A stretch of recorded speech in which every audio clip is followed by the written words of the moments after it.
played by them. We're going to get into the first game here, ladies and gentlemen. Astral Authority versus Ballistix. Round robin day 2 of the Gold Club World Championships, and the map will be Battlefield of Eternity. This is Astral Authority's map pick, first ban going over to Ballistix. They do lock out that ETC.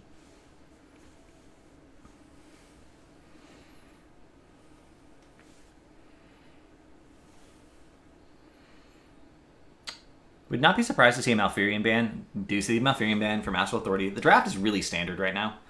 Ballistix, I imagine, is going to pick up a hero who is good at the race and has really high damage. So probably Vala. On rails, ladies and gentlemen. The draft is on rails. Here's where Astral Authority might go off the rails. They almost have to pick Tassadar just to keep it away from Ballistix. They are going to pick up the Muradin. That is the best of the best remaining tank by a decent margin. Both Tyrael and Johanna are quite strong, but they have issues that need to be drafted around. They're actually going to pick up Alarak. So they're going to try and win the solo lane. They're going to try and push Vala out of position and get that blow-up potential. And of course, that is the reason Tassadar is so strong with Vala, or one of them at least. The shields essentially give Vala more health. Vala's major weakness is her low health pool. But that does leave Tassadar available for Ballistix, and they're going to immediately lock that in, no question. That is one of the strongest combinations in the entire game right now, and just letting them have it is a questionable decision, in my mind, to say the least. Ballistix is also going to lock in Johanna. They don't want to get locked out of their tanks. This is going to force Astral Authority into banning Ariel. Ariel, Vala, Tassadar is too strong a combination. The trifecta is just too strong to let through the draft. Unless they want to pick it, but then they would need to draft a Hope generator, which they have some options in that regard. They're actually going to ban out the Illidan. They don't want Illidan Tassadar to be on the same team on the Korean side of things. I actually think that is incredibly scary. So I understand what they're doing there. I hope they pick up Ariel off the back of that and then pick up a Hope generator as well.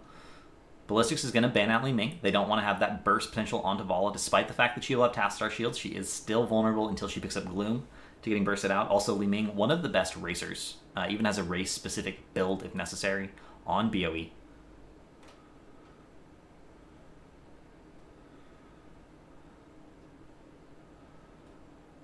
Greymane is going to be the pickup for Astral Authority. They're focusing pretty hard on the race right now, it looks like. They're going to have... I should say they're focusing hard on the defense plus the race. They're probably going to have Greymane on the Immortal and then have a 4-man defense around the rest. They're going to try to use Alarak to telekinesis people inside the Immortal stuns and then Muradin with a follow-up.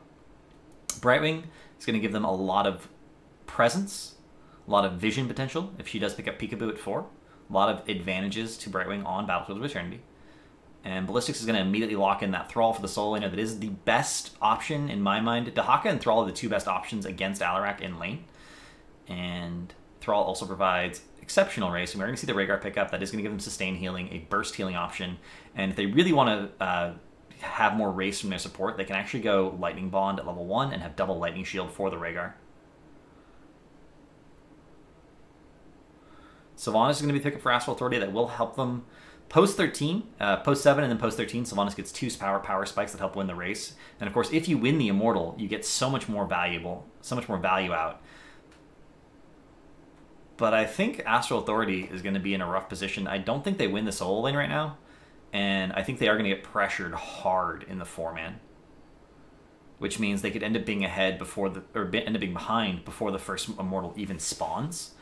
And against a team like Ballistix that likes to pressure hard in the early game and get every possible advantage, that's a serious concern.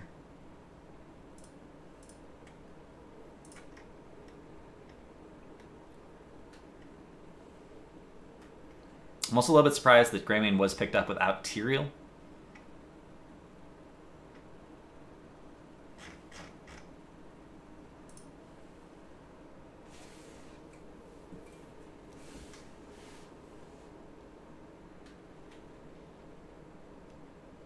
Oh, awesome. For those of you who didn't know, Master League was having an issue with the scoring system. The way they had their website coded, they couldn't get the correct number of points up for the bracket. But you see in chat, Dakota is actually telling me it's going to get fixed. So, do that announcement for him. you guys didn't even know that was an issue, you can totally ignore it. But if you were annoyed by that, like I was, and it's now being fixed, awesome. Shout out to Master League, by the way, for being an amazing website for tracking the competitive heroes of the Storm games. You get to go back, you can look at matches. When replays are provided, you can actually see the talents and the stats that happened in the games. It's actually an incredibly useful resource. I use it a ton as a caster and a guide writer.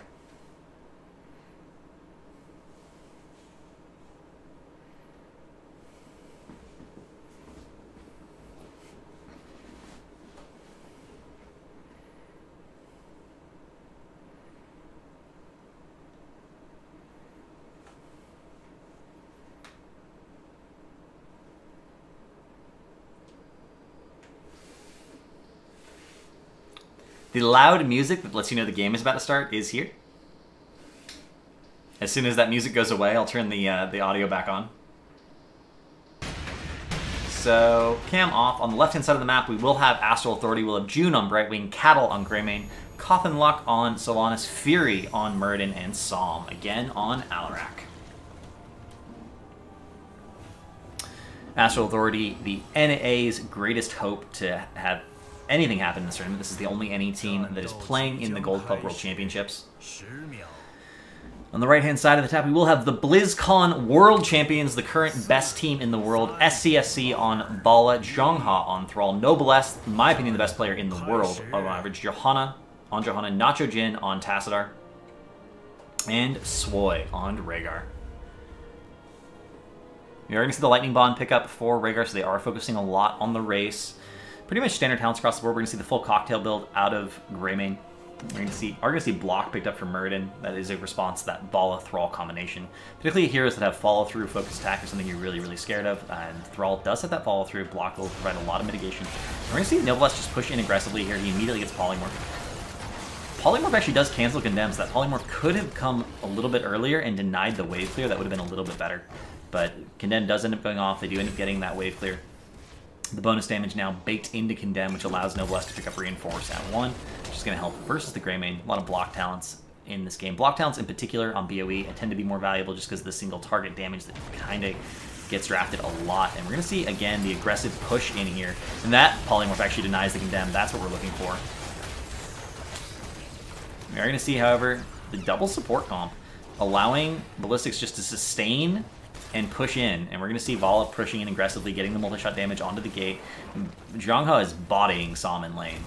Psalm is just pushed all the way back to his towers, and Zhongha's like, well, okay, I pushed you all the way back to your towers. I'm not going to overextend and take free damage. I'm just going to back up and continue to win the poke war.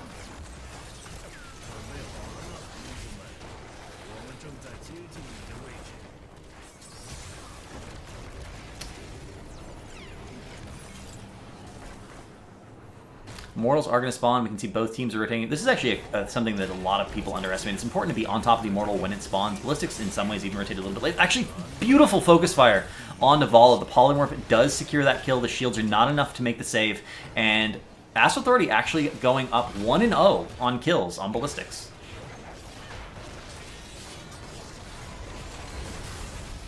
And again, look at the Alarak telekinesis actually put Noblesse inside of that Immortal Sun. That's something we were talking about in the draft. That's what AA is trying to do. They're trying to win on defense in this 4-man while Greymane does their race. Noblesse taking an absolute ton of damage. He did tap, so he does have some health regeneration, but they're not able to get on top of it. And Astral Authority actually winning the transition with just Greymane and their beautiful 4-man defense with the Alarak combo. That was almost perfectly executed by Astral Authority. We're going to see Noblesse go with the interference here. He does have blinds. This is going to allow a little bit of delay, but they're too far behind in the race to really win at this point. They're just trying to get this shield down as low as possible, and we're actually going to see the first Immortal going over to Astral Authority.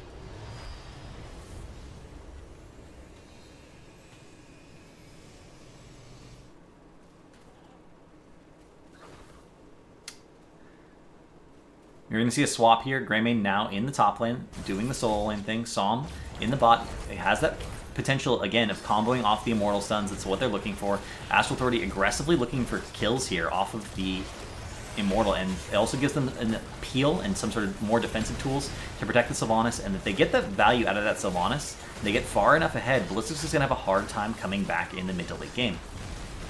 And you can see, normally you're happy just to get the wall with your first Immortal. That is the wall down, the Immortal still at half health. This is the power of Sylvanas on this map. She just is a force multiplier for pushes like this. You're going to see Noblesse go deep, looking for that Condemn, looking for the blind, just trying to slow everyone down. They do end up losing the fort, and they're now behind by half a level. Still no kills on the board for Ballistix. And Astral Authority, a different team, an entirely different team than the one we saw in the first set. They're playing so much better. Literally wonder if we're looking at a different team.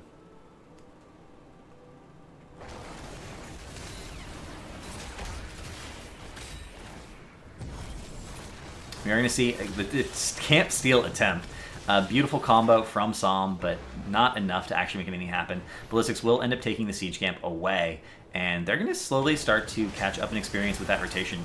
Notice Thrall is alone in the top lane. Alarak and Greymane now switching places. Alarak is going to continue to have to solo lane versus that Thrall, which is not a matchup that he wins easily. Gets there just in time not to miss that soak. He does. I think he missed one wave on the rotation, but not a big deal. Ballistix still ahead, half a level, and importantly, they're ahead on structures. And being ahead on structures on a 2-lane map matters quite a bit more than being ahead on structures on a 3-lane map. You're going to see Ballistix pick up the Bruiser Camp. Astral Authority on their side of the map is doing the exact same thing.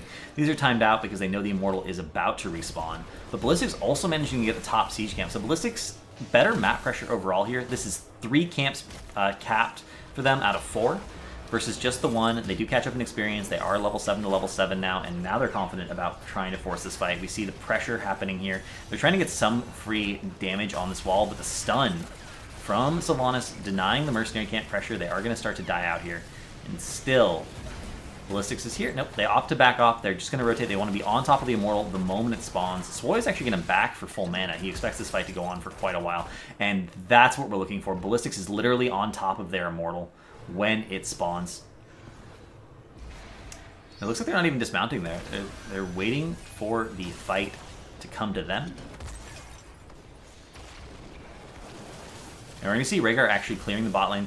Having your support clear is something that you'll see pro teams do quite a bit, because it means all your kill potential is still there, and the support can come in at the last and heal you up if you have to disengage, if you take too much damage. He does have exceptional wave clear for support as well, especially with that Lightning Bond at level 1. He can cast it on a minion or cast it on a totem as necessary. And both teams, neither team's close enough to 10 to really be afraid. We do see Brightwing and Thrall both soaking in the top lane, which means that Astral Authority will eventually win the race to 10 if this goes on for an extended period of time. We have seen games do that. They just go on and on and on. But Ballistix is going to try and force a fight here. They are now here as 5. Brightwing is forced to Z in as well. We're going to see Noblesse get a beautiful Condemn. Such good Condemns out of Noblesse tonight. But no kills secured off the back of it. A lot of damage going on to Som. He's in a little bit of trouble. He just needs to hang out next to his Brightwing for a little bit, but still taking damage from the multi-shots from Vala.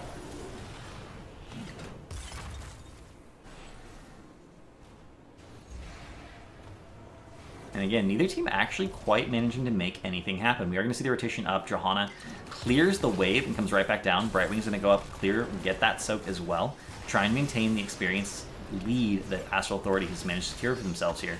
And the poke war is real. Neither team wanting to overcommit.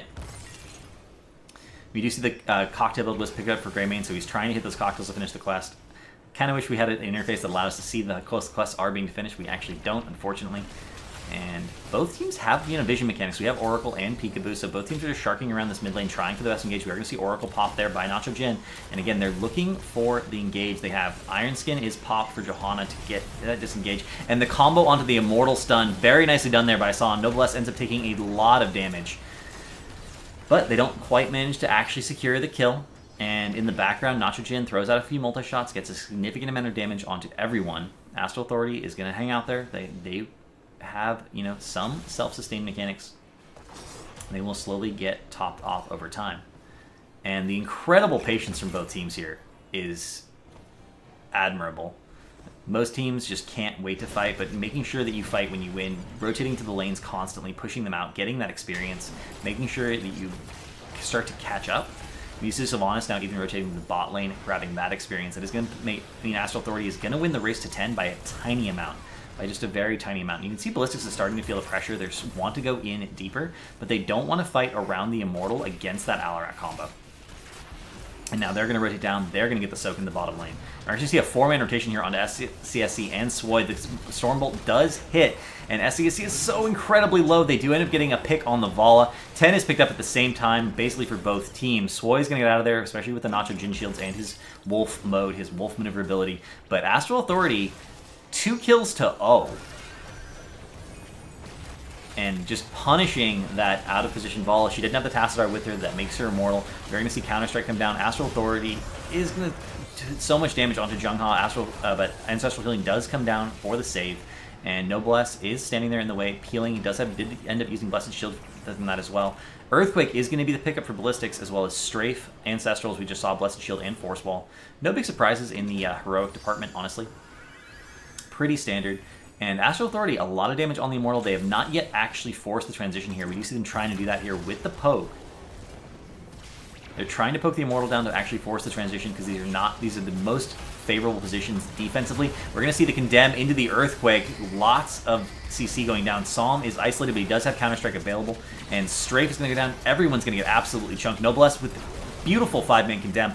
Ends up getting picked off of it, and no kills yet secured. They do finally manage to get the kill onto Greymane, and Ballistix is going deep. They really, really want these kills. Force Wall does come down, but Fury has Dwarf Toss available, jumps right over the wall. The Greymane kill does kill the worst racer, and Johanna is the worst racer on Ballistix, or the best racer for Astral Authority, the worst racer for Ballistix, which means currently Ballistix could win the race if they are on the Immortal as 4v4. But Astral Authority has good defensive tools, so they're happy to go for that fight. Zhenghe does end up going down. Again, the Immortal stuns. The Immortal stuns over and over and over again have provided so much lockdown because of that Alarak combo. Psalm is absolutely nailing his Alarak play in this game. And Ballistix, off the back of that pick, Ballistix is going to be forced to defend again. The patience from both teams is incredible here. Like, just I have never seen a BOE game in the competitive meta where teams have been this patient about defending against the invasion on their own Immortal.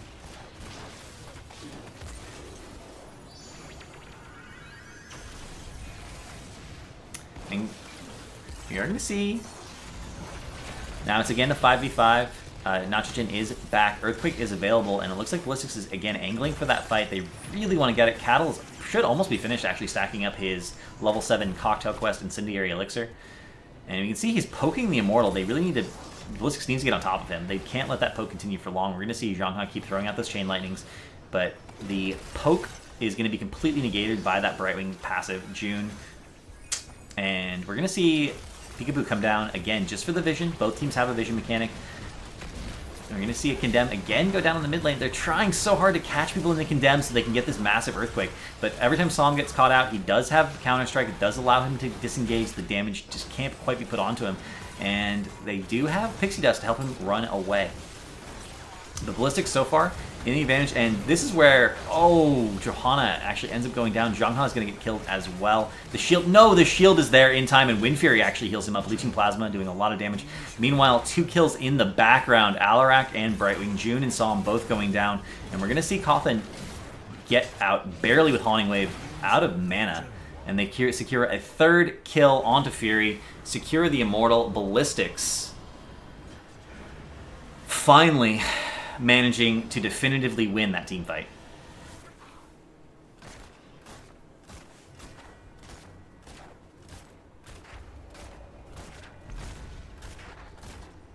And again, this is the advantage of Vala Tassadar. If you have a Vala with a Tassadar on top of her, especially once people start dying, if you get 1 or 2 kills and you end up in these 4v3 scenarios or 4v2 scenarios or even like 2v3 scenarios, a Vala does so much damage that the Leeching Plasma is a significant advantage, and she just doesn't die with the 5-second cooldown on shields. We're going to see an aggressive invade here, but Condemn and Earthquake working together to secure that kill on Sylvanas. A little bit too far forward. Psalm again with the Counter-Strike. Ballistix backs off this time, waits, it does not go off, and they do manage to secure that kill as well. So that's now 2 kills, and Ballistix is at a minimum going to secure this keep wall off of this Punisher. They could potentially secure the keep if they decide to go very aggressive and get one additional pick. We do see June in the top lane is soaking his Brightwing. He does have that global available, so he can come to this fight whenever his team needs him to. But that is going to be the keep for Ballistix. Those pickoffs were critical in securing that, and Astral Authority was just a little bit too far forward. They didn't respect the Earthquake. Earthquake is an incredibly dangerous heroic to walk deep onto a team there. You can see Nacho Jim was actually extremely far forward, or excuse me, Zhongha was extremely far forward, actually baiting the engage there, and he had Earthquake available.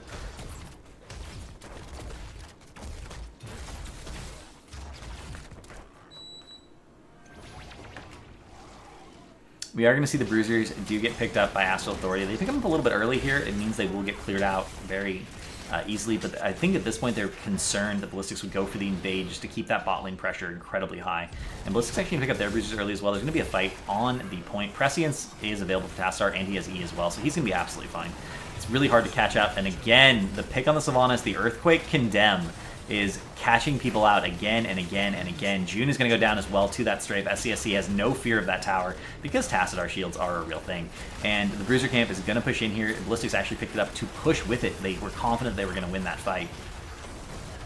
And this is going to be top 4 going down. Level 16 will be secured here momentarily from Ballistix, which is going to put them up a talent here for the first time this game.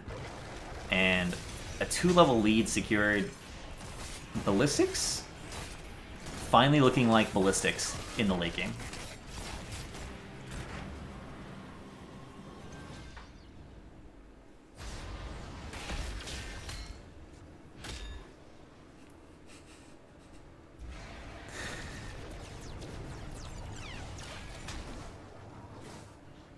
We are going to see again June pushing out the top lane, has the global available, and meanwhile everyone on Astral Authority is angling for that fight, but Ballistix is not making the mistake of splitting up there together as 5. This is currently a 4v5, and again, Astral Authority trying to go for the strategy of having the defense on the Immortal, but they don't have the race. They have Cattle here defending as well. There's no pressure on Ballistix to make anything happen here because they're not actually defending the race, and they know this is a 5v4. They know Brightwing's going to take a moment to get in here.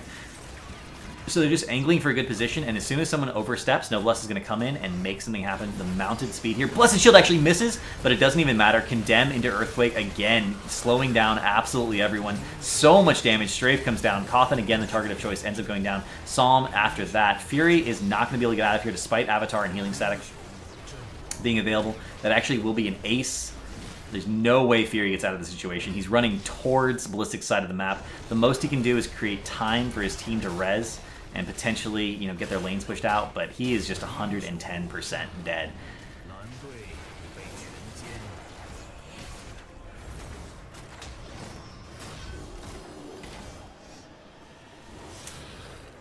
Turns out that Strafe, Earthquake, Condemn is a pretty good combination. You Condemn, you force everyone to be in a particular spot, you Earthquake to make them stay there, and then you Strafe. And the chunking is real. I've actually even seen Blood for Blood picked up for Thrall along with Spell Shield. So this is actually sort of a tank version of Thrall. He really wants to make sure that he's as independent as possible so that shields can be going constantly down on top of the ball. Plus it allows him to go deeper to get those more aggressive Earthquakes off. And Blood for Blood, actually a pretty standard pickup in Korea versus Murder in particular. You wait for him to pop that Avatar and it ends up being a huge self-heal.